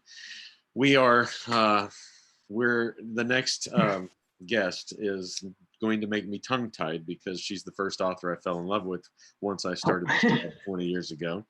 I would like to very humbly introduce our guest today, Margaret Peterson Haddix, former Sequoia winner, best-selling author, just accolades off the chart.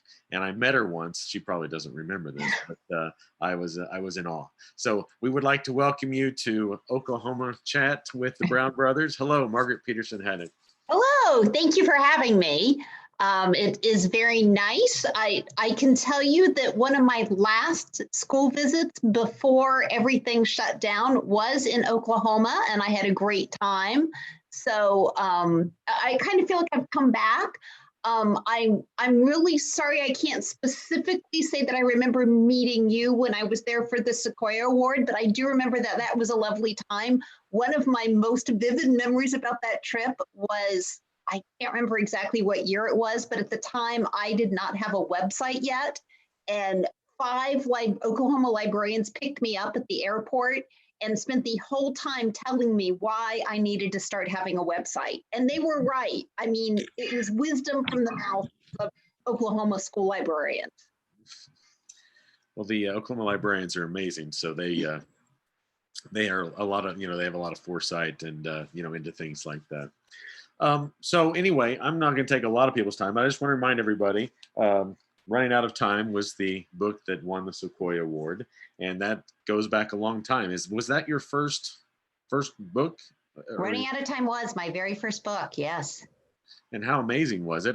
Kyle and I were talking today about a movie that was kind of loosely based on it. What did you think about that movie? Was it The Village? Technically, I don't think it was based on it because they did not buy film rights. It was kind of a controversy, but definitely a lot of people pointed out that there were similarities between kind of the setup in the village and the setup in Running Out of Time. Yes. But the concept of it was just, that's the first book I read when as a permaban rep, and I just it was amazing. So then of course you had the Shadow Children, which was just off the charts. Raise your hand if you have every one of those in your library, of course. Missing series, The Children of Exile, but you have some new stuff going on. That's one of the things we'd like to talk to you about. You mentioned Remarkables as something you might want to talk about today, but you did have a recent release called The Deceivers in the Greystone Secrets series. So we'd love to hear about those things from you before we open up the room to talk to everybody. Sure. Well, I can kind of do my little pitch here. I'll grab books and everything. The Greystone Secret series, which this is hard to show because it's a shiny cover, which is beautiful, but it makes it hard to show. This is the first book, which is The Strangers, and that came out last year. And then the second book, The Deceivers, just came out in April. So this is the second book and the newest one. And the third book is going to be called The Messengers, and it's coming out next year. And the whole series starts out with these 3 kids finding out that 3 other kids with the exact same first and middle names and also the same ages and same birthdays as them have just been kidnapped in a totally different state.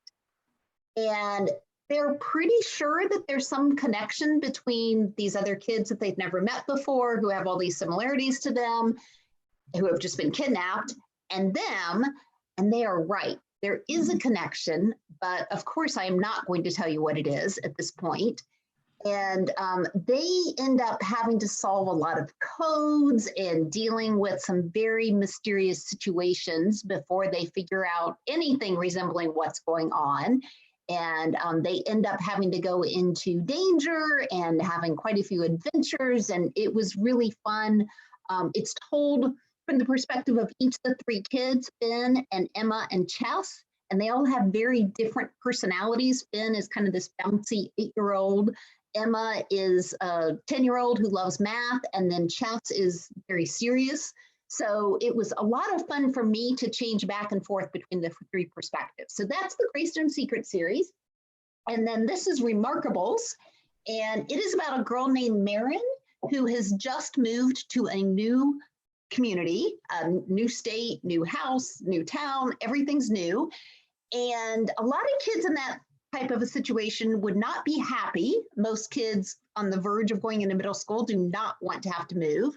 But in her case, she is very glad to be moving because something bad happened to her where she used to live. And so it's her first day in her new house, and she goes out in her backyard and she's just kind of looking around, just exploring. And there's a bunch of trees back there. So she steps into the trees. And while she is there in the trees, she realizes that she can see into a neighboring yard. And there's a group of teenagers there.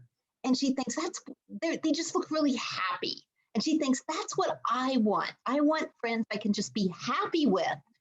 And then while she's standing there watching them, suddenly they all disappear. And she has no idea what is going on, but she is certain that she has to find out. And that's where I'm going to stop. Those sound amazing. I know everyone's writing them down, wanting to put them in their next order, their next shopping carts. Where do you live? Do you mind me asking? I didn't quite. Sure. Oh, that's fine. You know, that's the thing about Zoom calls. I could be anywhere. Columbus, Ohio. Okay, so we've had authors from there, but what's life like right now during this time for you in a brief synopsis?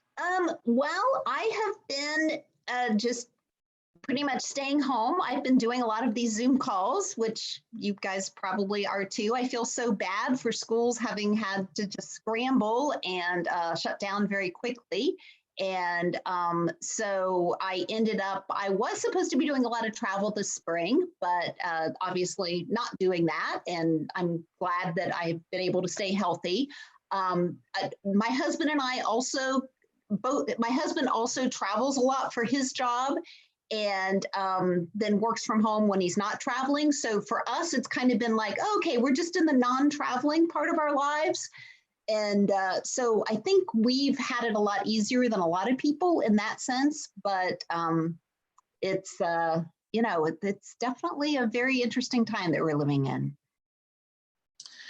I'm going to turn it over to everybody else if they would like to make a comment about Margaret Peterson Haddix's books. I know that there's been some nice comments in the chat already. Anybody want to jump in before I move on to more questions? I will. Hi, Margaret. I'm from Edmond, Oklahoma, and I'm a middle school librarian.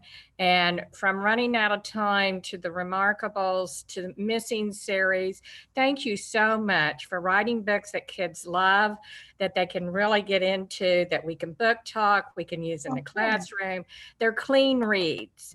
And it's hard to find sometimes at this age level the right book where kids are really into them and really enjoy them without what I call the other stuff and garbage being added in. So thank you. You're welcome. You're just amazing. And if you're ever come back to Oklahoma, we'd love to have you in Edmond. Well, thank you. Thank you very much. And you won't be sorry because Meredith does the best author visit. How are you able to be so prolific, Margaret? Because you're traveling all around, but my goodness, to write so many quality books. Well, I'm really old, so. Well, what's your process? I mean, from getting the idea to write the book to having it published. Yeah, part of it is that I started out in newspaper journalism. And so for the first 4 or 5 years of my career, that was what I was doing. And that was really good training for having to be very disciplined about writing. And part of it was I had an editor who was like constantly breathing down my neck, that it was like, you know, that story's due in 10 minutes, you better finish it. So it made me have a larger sense of discipline that I did certainly going into that job. And so I was pretty comfortable with writing fairly quickly. And it also gave me ideas for my first couple of books. Running Out of Time grew out of something that I did as a newspaper reporter. So I feel very fortunate to have started out in journalism.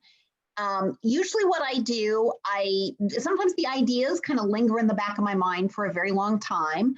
And it's kind of like I take them out and play with them occasionally. And then when they get to the point that I'm like, okay, that's the next book that I'm going to write, I do quasi-organize my ideas, but I always kind of change things as I'm writing. And for a long time, I was writing 2 books a year. That kind of got too crazy when I was also traveling a lot. So I think kind of the 1.5 books a year works a little bit better for me. I think that may be what I do going forward for a while here. And it is, I mean, it's kind of that juggling act. And it also depends on how much revision I need to do after I've turned a book in. That usually I write a book, do some revision myself, turn it in, and then while I'm waiting for it to come back from the editor with revision suggestions, that's when I start writing the next book. And so I'm kind of bouncing back and forth between books in different stages. And I should also say, I also am lucky because my kids now are grown up. And when they were younger and I was juggling their lives and, you know, traveling and trying to write, things were kind of crazy. I'm new to the library field, and I'm also a teacher, and I just finished the first Shadow Children book and was just amazed at the correlations between now and then. So I was wondering when that was written. I should have looked it up. Yeah. When did you start, and what prompted that series? Because it was really moving to me. I just was amazed. So, well, thank you. I had no idea this was coming. Believe me, I started writing that in 1996, and it came out in 1998.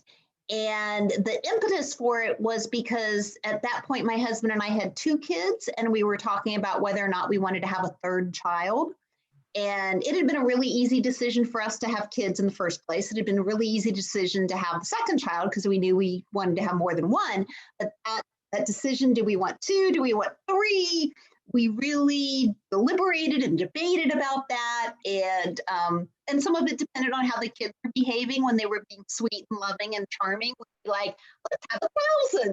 And then other times when they were throwing temper tantrums over crooked socks or, the minor things, we'd be like, we can't handle the kids we have. We need to stop right here. And so we were sort of looking for something that would be very factual and rational to help us make our decision. And at that point, we started talking about overpopulation as maybe something that should affect our decision. And that just frustrated me because I was like, how concerned should I really be about this? If it were that bad of a problem, there would be a law. Nobody could have more than 2 kids. And at that point, I thought, wow, what if that were a law?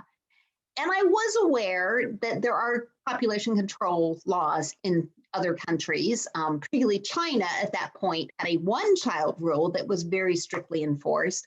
But somehow thinking about it in the context of us trying to make a decision about our family size, it made me realize what that would be really like to be told how many kids you're allowed to have or not allowed to have. I forgot his name. The main Luke. Luke, thank you. I was really moved by how you got into his head and his fears and the way he took it into himself about it. And so I don't know.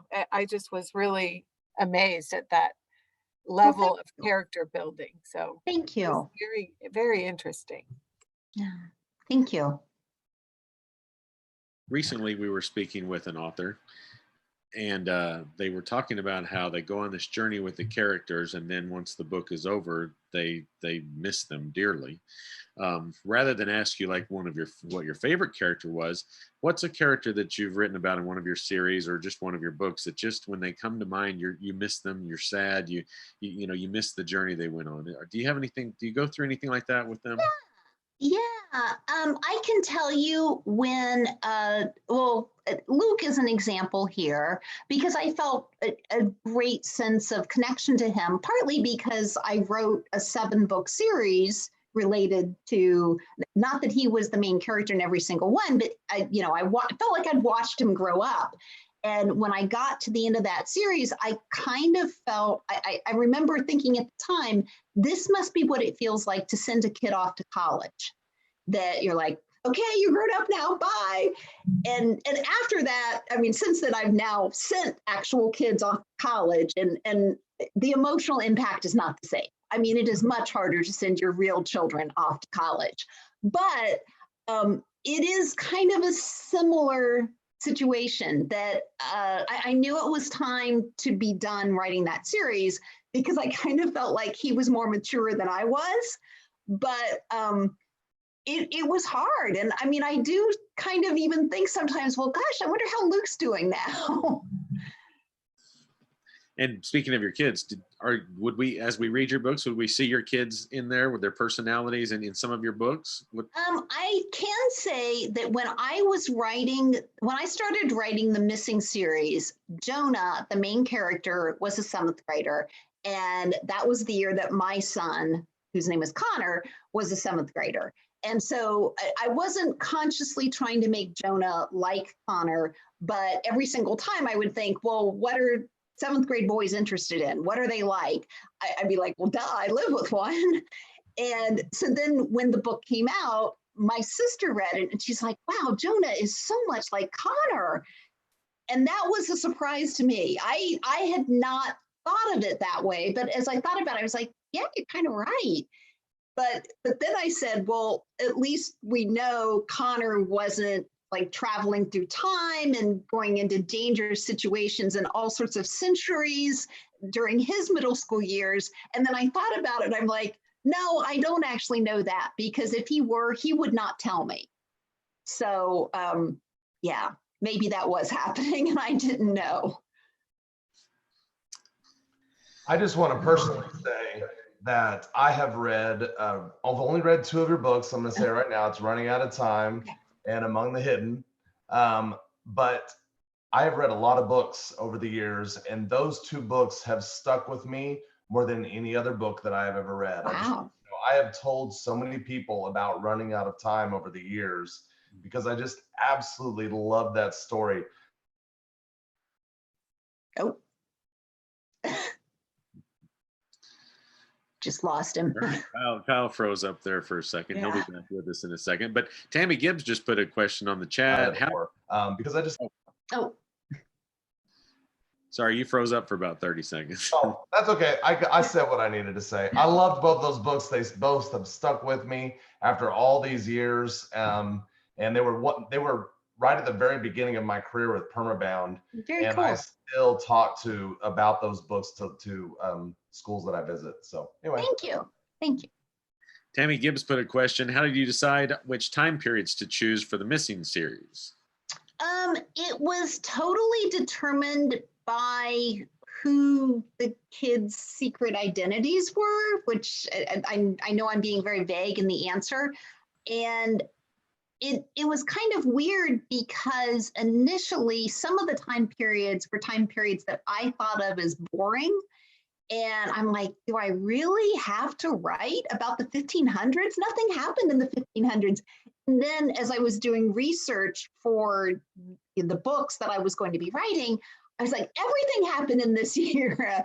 And it really demonstrated to me how much, when you know about something, it's much more interesting to you.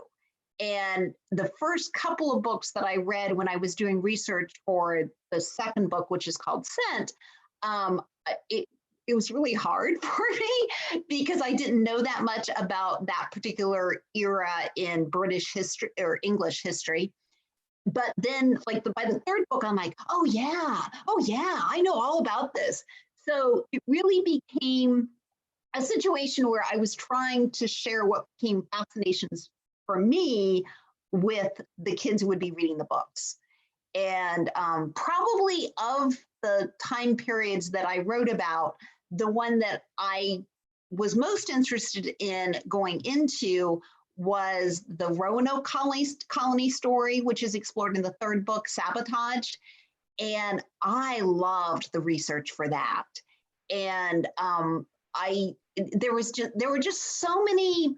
I had been interested in it beforehand, but then there were all sorts of permutations and really weird things that I had not known about that I think maybe some of it, the scholarship wasn't well publicized when I was a kid, or there wasn't as much interest in some of it when I was a kid, and then there were better resources more available by the time I was doing the research for that book. So that was a really interesting one to research, and I hope that kids feel the same way about it. Our kids love Double Identity. Gosh, when did you write that? Many years ago. Where did you come up with that concept? It just keeps you on the edge of your seat the entire time. That one was also inspired by a newspaper article, but it was not a newspaper article that I myself researched and wrote. It was just something that I read one morning when I was eating my breakfast. And because I'm guessing not everybody has read Double Identity, I won't tell you what the article was about. But if you think about the secret that Bethany finds out about herself, that's what the article was about. Okay, that's great. Jamie Davis made a comment about how she still recommends Running Out of Time, though it's interesting to explain payphones to today's children. Yes. That leads me to the next question. When you're writing, dealing with the technology and the ever-changing, when you wrote Running Out of Time, you didn't know we'd all be carrying cameras and phones in our hands. Does with that concern, does it mean, like when you're writing, how does that affect? It is a challenge, I will say. And I can tell you that there was a time period about, 6 or 7 years ago, when I started hearing from a lot of teachers who wanted to know if I would possibly update Running Out of Time and make it so that so the modern time period isn't the 1990s, but you know, would be like, I don't know, 2012 or whatever year it was when people started asking me that question. And the first few times I was like, oh no, no, it's done. I'm not going to revisit it. But then I had so many people ask that I thought, am I being really stupid here by not at least considering the possibility? So I sat down with the book and I reread it, and it was kind of strange because that was the first time I'd read the whole thing since it had come out. And, you know, it's kind of weird to go back and reread your own writing after so many years. But I got, I don't know, I would say about 3/4 of the way through, and I was like, well, yeah, I could change this, I could change this. And I got to one particular scene and I realized that I couldn't update it. And it was really strange for me because what occurred to me is things had not changed so dramatically between the early 1800s and 1996 that it wouldn't be plausible for Jesse, knowing only early 1800s technology, to be able to cope in 1996. But now you would either have to be able to intuitively figure out a computer or a cell phone, which I don't think, I mean, kids nowadays seem to intuitively figure that out, but they've grown up with them from birth. And I don't think somebody coming from the 1800s would be able to do that. So she would have to have somebody else solve all her problems for her, which is not what you do in a book about kids. You have to let them solve their own problems, and it would have made it a much less interesting book. So my answers became, I'm really sorry, I can't update it. The advantage is you can now teach your kids about 2 different historical periods by teaching Running Out of Time, because you cover the early 1800s and the 1990s. So that's the best that I could do. But I actually was talking with a teacher, well, I was talking with her class just a couple weeks ago, and she said, this is the first time I've ever taught this book that I didn't have to explain to the students what a quarantine was. And I've had other teachers say, yeah, we're going to use this book now because it connects so much to what kids are living with right now. And I never expected it to become relevant in that way at all. So I assume if you went to the publisher wanting to do a remake, they would just like, they'd be, you know, all for it, I would assume. I didn't even know you could do that, but it sounded like it'd be an amazing project. Yeah, I don't know. I don't know what their reaction would be. I never got to the point. I think I did mention it to my editor at the time. And then I think I said, no, I'm not going to be able to do this. This isn't going to work out. So that was just, you know, we didn't go beyond that. So I want to know what's next after the Remarkables. No, well, I do have the 3rd book in the Greystone Secret series coming out, and that comes out next April. And then I have a book that is currently titled The School for Whatnots that will be the next book coming out, but I'm not sure. We're still kind of like going back and forth on whether it's going to come out next fall or if it would be kicked over into the following spring. And it's pretty, I'm kind of like, whatever you want, we'll work it out, however you want it, just let me know what you want. And so I finished a rough draft. There will be, I'll need a revision on it. And then I've proposed a series for after that. And it's definitely in the very early stages. I got we like this, but you need to develop the ideas a little bit more. So I've actually been doing a lot of research today, and like the first amount of it, and I checked all these books out, ebooks out from the library about hoarding. And as I was checking, as I was like, you know, making arrangements to get the 3rd or 4th book, I thought, you know, if they're looking at my checkout list, this is going to look like I have a serious problem here. That's funny. But it's research, really it is. Thank you so much for sharing that. Yeah. Well, after all of your, amazing success and in your illustrious career and all the awards and everything, what does motivate you? I know you say you're very disciplined, but what motivates you when it's time to write, to do it? I mean, what? Well, overall, it's that I'm having fun. I want to share these ideas with kids. I want them to be interested in all the same topics that I'm fascinated by, because I want to share things that I think are fun. And that is what continues to motivate me. So that's kind of the biggest thing. Now, everybody has their off days, that there are some days when I sit down to write and I'm like, why did I think this was a good idea? This is a stupid idea. Who cares? But, you just have to write through that. And often what happens, if I'm stuck on something, if I make myself stick with it, I can kind of recapture the excitement and get back into it. We just have a few minutes left with Margaret Peterson Haddix. Anyone else want to mention something about their students falling in love with their books, or you falling in love with their books? Anything like that? I just want to say thank you for all of your time that you've given to us today.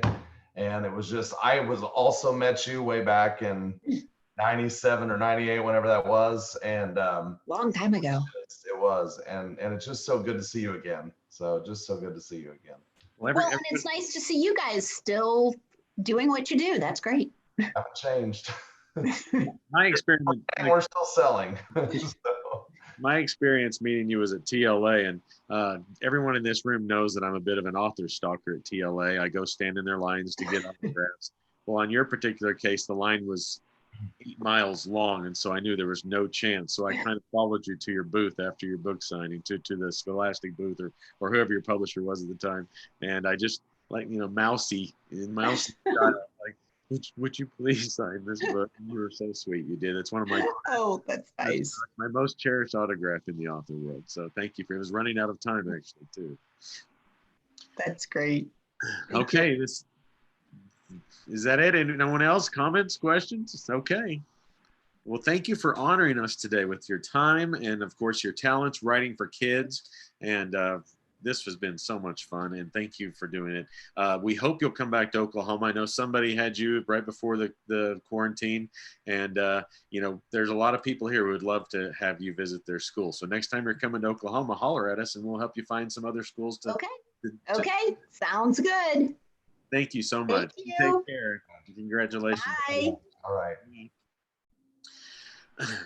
That was amazing. Victoria Perez is here.